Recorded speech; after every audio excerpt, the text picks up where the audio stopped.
The Queen was coming. No sooner had the first note of surrender been sounded from the towers of Meaux, than Henry had sent intelligence to England that the way was open for the safe arrival of his much-loved wife, and at length, on a sunny day in May, tidings were received that she had landed in France, under the escort of the Duke of Bedford. Vincennes, in the midst of its noble forest, was the place fixed for the meeting of the royal pair, and never did a happier or more brilliant cavalcade traverse those woodlands than that with which Henry rode to the appointed spot. All the winter, the king had heeded appearances as little as of old when roughing it with Hotspur and Wales, but now his dress was of the most royal. On his head was a small green velvet cap, encircled by a crown and embroidery, his robe was of scarlet silk, and over it was thrown a mantle of dark green samite, thickly powdered with tiny embroidered white antelopes. The garter was on his knee, the George on his neck. It was a kingly garb, and well became the tall slight person and fair noble features. During these tedious months he had looked wan, haggard, and careworn, but the lines of anxiety were all effaced, his lustrous blue eyes shone and danced like Easter suns, his complexion rivaled the fresh delicate tints of the blossoms in the orchards, and when, with a shyness for which he laughed at himself, he halted to brush away any trace of dust that might offend the eye of his dainty Kate, and gaily asked his brother king if he were sufficiently pranked out for a lady's bower, James, thinking he had never seen him so handsome, replied, "Like a young bridegroom, nay, more like a young suitor." "You're jealous, Jamie, afraid of being outshone. 'Tis is your own fault, man, none can ever tell whether you be in festal trim or not." For King James's taste was for sober, well-blending hues, and as he never lapsed into Henry's carelessness, his state apparel was not very apparently dissimilar from his ordinary dress, being generally of dark rich crimson, blue, or russet, with the St. Andrew's cross in white silk on his breast, or else the ruddy lion, but never conspicuously, and the somber hues always seemed particularly well to suit his auburn coloring.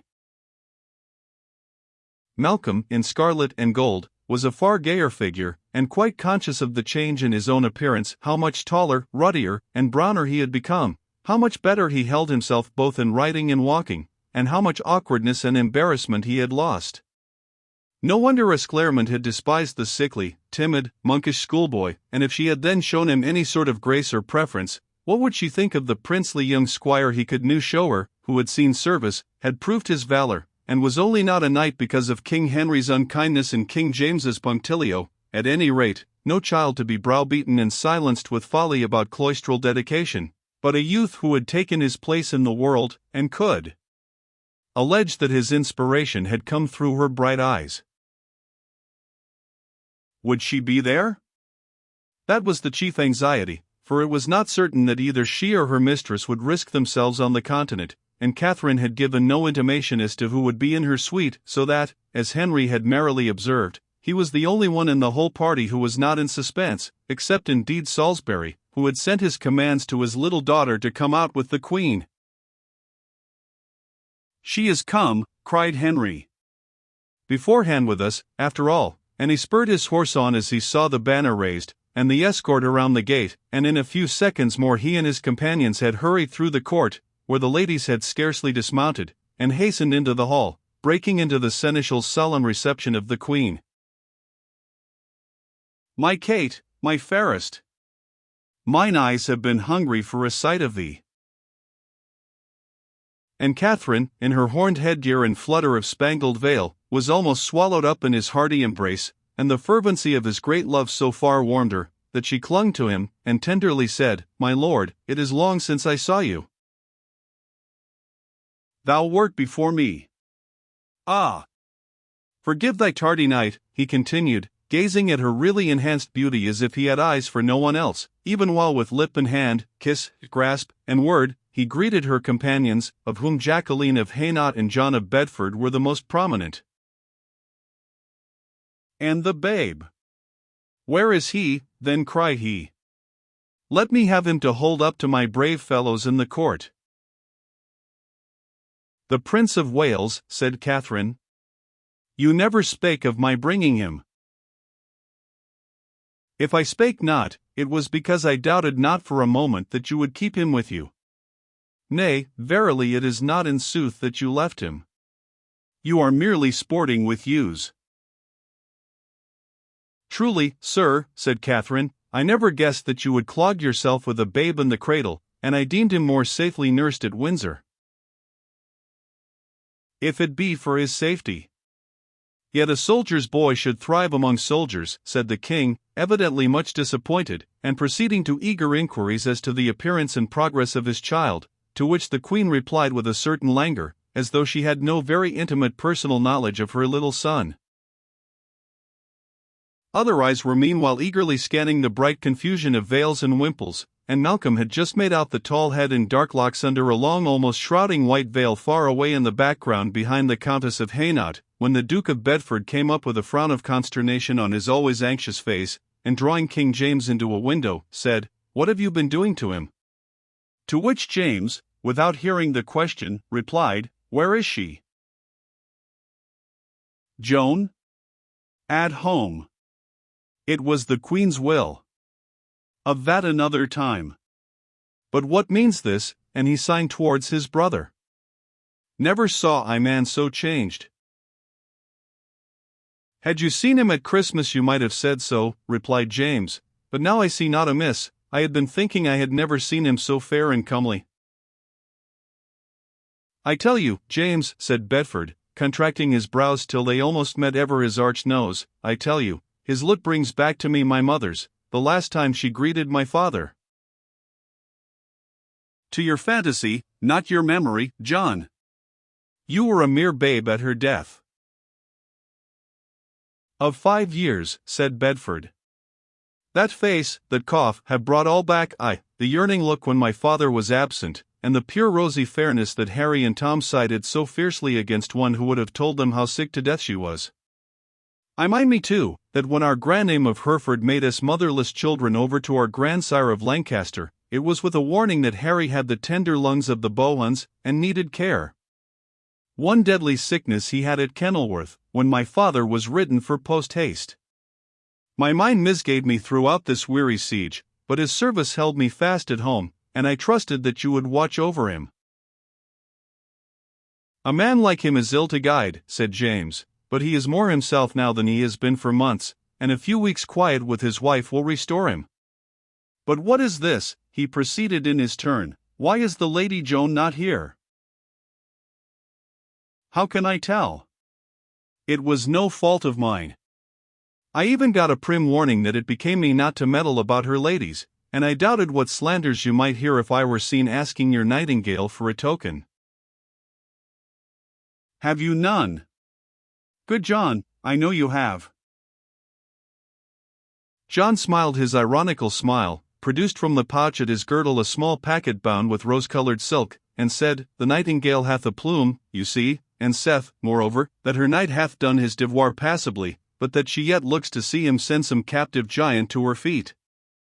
So, Sir Knight, I hope your poor dwarf hath acquitted him well in your chivalrous jargon." James smiled and colored with pleasure. The fantastic message was not devoid of reality in the days when young imaginative spirits tried to hide the prose of war and policy in a bright mist of romantic fancy, nor was he ashamed to bend his manly head in reverence to, and even press to his lips, his lady's first love letter, in the very sight of the satirical though sympathizing Bedford, of whom he eagerly asked of the fair Joan's health and welfare, and whether she were flouted by Queen Catherine. "No more than is the meed of her beauty," said Bedford. "Sister Kate likes not worship at any shrine save one. Look at our suite, our knights, yea, our very grooms are picked for their comeliness, to wit that great feather-pated oaf of a Welshman, Owen Tudor there, while dames and demoiselles, tire women and all, are as near akin as may be to Sir Gawaine's loathly lady. Not at least the fair Luxembourg. Did not I see her stately mien? She is none of the queens, and moreover she stands aloof, so that the women forgive her gifts. There is that cough of Harry's again. He is the shadow of the man he was. I would I knew if this were the stepdame's doing. Nay, John, when you talk to me of Harry's cough, and of night watches and flooded camps, I hearken, but when your wits run wool-gathering after that poor woman, making waxen images stuck full "You are in the right, Aunt James," said Henry, who had come up to them while he was speaking. "John will never get sorceries out of his head.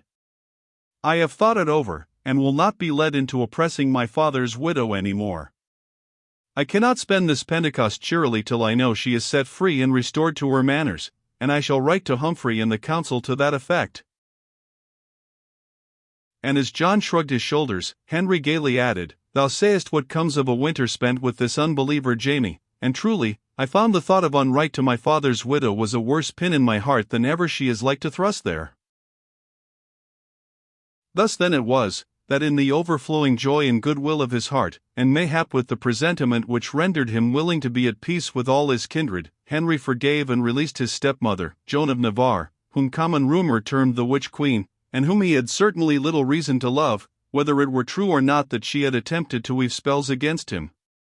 In fact, there were few of the newcomers from England who did not, like Bedford, impute the transparency of Henry's hands, and the hollowness of his brightly tinted cheek, to some form of sorcery.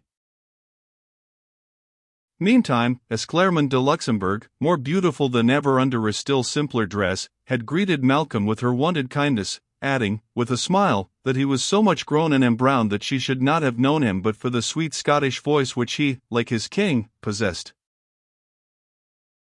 "You do me too much grace in commending aught that is mine, madam," said Malcolm, with an attempt at the assurance he believed himself to have acquired, but he could only finish by faltering and blushing.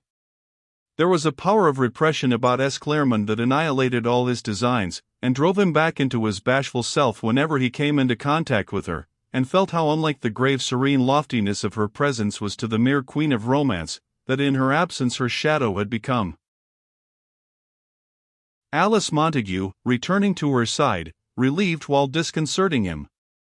Sweet little Alice had been in a continual flutter ever since commands had come from Mo that she was to come out to meet the father whom she had not seen since what seemed like half her childish lifetime, and the betrothed whom she had never seen at all, and Lady Westmoreland had added to her awe by the lengthened admonition with which she took leave of her. And on this day, when Esclarmonde herself had arrayed the fair child in the daintiest of rose-pink bodices edged with swansdown, the whitest of kirtles, and softest of rosy veils, the flush of anxiety on the pale little face made it so fair to look upon, that as the maiden wistfully asked, "Think you he will flout me?" it was impossible not to laugh at the very notion. "Ah! But I would be glad if he did, for then I might bide with you." When, in the general greeting, Alice had been sought out by a tall, dark-browed, grizzled warrior, Esclarmonde had, cruelly, as the maiden thought, kept her station behind the Countess, and never stirred for all those wistful backward glances, but left her alone to drop on her knee to seek the blessing of the mighty old soldier. And now she was holding his great hand, almost as tough as his gauntlets, and leading him up to her friend, while he lauded low, and spoke with a grand fatherly courtesy. "Fair demoiselle, this silly wench of mine tells me that you have been good friend to her, and I thank you for the same with all mine heart." Silly was a fond term of love then, and had all the affection of a proud father in it, as the Earl of Salisbury patted the small soft fingers in his grasp. "Truly, my lord," responded Esclarmonde, "the Lady Alice hath been my sweetest companion, friend, and sister, for these many months." "Nay, child, art worthy to be called friend by such a lady as this? If so, I shall deem my little Alice grown a woman indeed, as it is time she were. Dickon Neville is bent on the wedding before we go to the wars again." Alice colored like a damask rose, and hid her face behind her friend.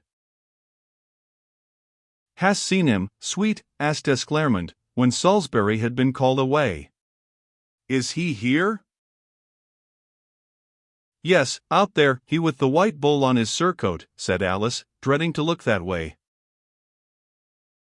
"And hast spoken with him?" asked the lady next, feeling as if the stout, commonplace, hardy-looking soldier she saw was scarce what she would have chosen for her little wild rose of an Alice, comely and brave though he were. "He hath kissed mine hand," faltered Alice, but it was quite credible that not a word had passed. The marriage was a business contract between the houses of Wark and Raby, and a grand speculation for Sir Richard Neville, that was all, but gentle Alice had no reluctance beyond mere maidenly shyness, and unwillingness to enter on an unknown future under a new lord. She even whispered to her dear Clairette that she was glad Sir Richard never tormented her by talking to her, and that he was grave and so old. So old?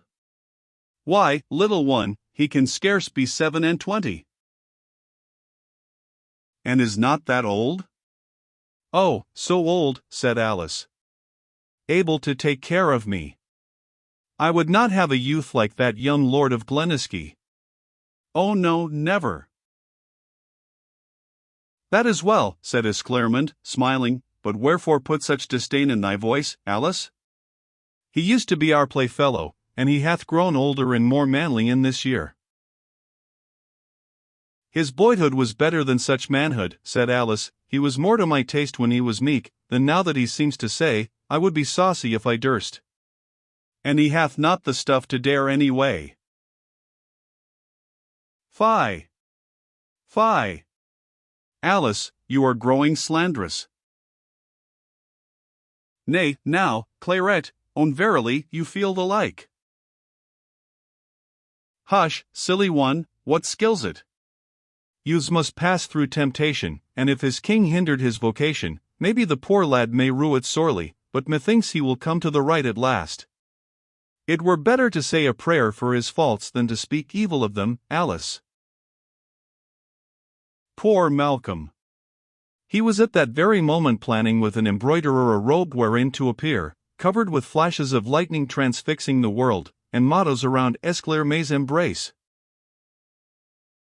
Every moment that he was absent from Esclairmont was spent in composing chivalrous discourses in which to lay himself at her feet, but the mere sight of her steady dark eyes scattered them instantly from his memory, and save for very shame he would have entreated King James again to break the ice for him, since the lady evidently supposed that she had last year entirely quashed his suit. And in this mood Malcolm mounted and took his place to ride into Paris, where the king wished to arrive in the evening, and with little preparation, so as to avoid the weary length of a state reception, with all its speeches and pageants. In the glow of a May evening the cavalcade passed the gates, and entered the city, where the streets were so narrow that it was often impossible to ride otherwise than two and two. The foremost had emerged into an open space before a church and churchyard, when there was a sudden pause, a shock of surprise. All across the space, blocking up the way, was an enormous line of figures, looking shadowy in the evening light, and bearing the insignia of every rank and dignity that earth presented. Popes were there, with triple crown and keys, and fanned by peacock tails, scarlet-matted and caped cardinals, mitred and croziered bishops, crowned and sceptred kings, ermine dukes, steel-clad knights, gown lawyers, square-capped priests, cowled monks, and friars of every degree, nay, the mechanic with his tools, the peasant with his spade, even the beggar within his dish, old men, and children of every age, and women too of all grades, the tower-crowned queen, the beplumed dame, the lofty abbess, the veiled nun, the bourgeois, the peasant, the beggar, all were there, moving in a strange shadowy wild dance, sometimes slow, sometimes swift and mad with gaiety, to the music of an unseen band of clashing kettle-drums, cymbals, and other instruments, that played fast and furiously, while above all a knell in the church tower rang forth at intervals a slow, deep, lugubrious note, and all the time there glided in and out through the ring a grisly being, skull-headed, skeleton-boned. Scythe in hand, Death himself, and ever and anon, when the dance was swiftest, would he dart into the midst, pounce on one or other, holding an hourglass to the face, unheeding rank, sex, or age, and bear his victim to the charnel house beside the church. It was a sight as though some terrible sermon had taken life, as though the unseen had become visible, the veil were taken away, and the implicit unresisting obedience of the victims added to the sense of awful reality and fatality. The advance of the victorious King Henry made no difference to the continuousness of the frightful dance. Nay, it was plain that he was but in the presence of a monarch yet more victorious than himself, and the mazes wound on, the performers being evidently no phantoms, but as substantial as those who beheld them. Nay, the grisly ring began to absorb the royal suite within itself, and an awe-stricken silence prevailed, at least, where Malcolm Stuart and Ralph Percy were riding together. Neither lad durst ask the other what it meant. They thought they knew too well. Percy ceased not for one moment to cross himself, and mutter invocations to the saints. Malcolm's memory and tongue alike seemed inert and paralyzed with horror. His brain was giddy, his eyes stretched open, and when death suddenly turned and darted in his direction, one horrible gush of thought: fallen, fallen. Lost, lost. No confession. Came over him. He would have sobbed out an entreaty for mercy and for a priest, but it became a helpless shriek, and while Percy's sword flashed before his eyes, he felt himself falling, death-stricken, to the earth, and knew no more. "There, he moved," said a voice above him. "How now, Glenisky?" cried Ralph Percy. "Look up, I verily thought you were sped by death in bodily shape, but 'twas all an abominable grisly pageant got up by some dismal caitiffs." It was the danse macabre, added the sweet tone that did indeed unclose Malcolm's eyes, to see Esclairmont bending over him, and holding wine to his lips. Ralph raised him that he might swallow it, and looking round, he saw that he was in a small wainscoted chamber, with an old burgher woman, Ralph Percy, and Esclairmont, certainly not in the other world. He strove to ask what it meant, and Esclairmont spoke again. "It is the danse macabre. I have seen it in Holland. It was invented as a warning to those of sinful life, and this good woman tells me it has become the custom to enact it every evening at this churchyard of the Holy Innocents. A custom I devoutly hope King Harry will break," exclaimed Ralph. "If not, I'll someday find the way between those painted ribs of Monseigneur de la Morte, I can tell him. I had nearly given him a taste of my sword as it was, only some Gascon rogue caught my arm, and he was off ere I could get free. So I jumped off, that your poor cork should not be trodden by French heels, and I hardly know how it was, but the Lady Esclairmont was by my side as I dragged you out, and caused these good folks to let me bring you in behind their shop." "Lady, lady, I am forever beholden," cried Malcolm, gathering himself up as if to fall at her feet, and his heart bounding high with joy, for this was from death to life indeed. "I saw there was some one hurt," said Esclairmont in her repressive manner. "Drink some more wine, eat this bread, and you will be able to ride to the Hotel de Saint Pol." "Oh, lady, let me speak of my bliss," and he snatched at her hand, but was still so dizzy that he sank back, becoming aware that he was stiff and bruised from his fall.